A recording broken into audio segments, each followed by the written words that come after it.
Hello everyone, সবাই কেমন আছেন? আশা করি সবাই ভালো আছেন। তো আজকে আসছি আমি দ্য ডাইনার রেস্টুরেন্ট। এটার লোকেশন মিরবক্স টুলা। তো যাই হোক, এইটাতে আমি দুইটা প্লেটার অর্ডার দিছিলাম।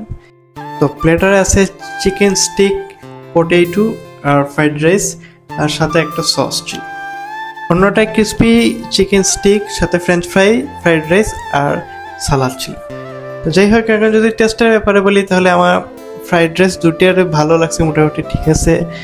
আর চিকেনটা আমার একটাতে একটু হার্ড মনে হয়েছে, আর একটাই ঠিক আছে, ভালোই লাগছে। আর ফ্রেঞ্চ ফ্রাই আমার ভালো লাগছে, কিন্তু পটেটো ফ্রাই যেটা আমার কাছে এটা ভালো লাগে নাই তেমন একটা। আর প্রাইসের ব্যাপারে যদি বলি, তাদের এখানে প্লেটার মোটামুটি হাই রেটেডে আছে। আমি যেটা খাইছি ওইটা মেবি 400 ছিল। আর অন্য দিক দিয়ে খাবার টেস্টের কথা বললাম, যেটাই যে আমার কাছে এভারেজই মনে হয়েছে, তো আহামরি তেমন কিছুই না। যাই হোক, আমার ভিডিও আজকে এতটুকুই। আমার ভিডিও যদি ভালো লেগে থাকে তাহলে ফলো আর সাবস্ক্রাইব করে আমার সাথে থাকবেন, শেয়ার দিবেন। দেখা হবে নতুন কোনো ভিডিওতে। Till then, by.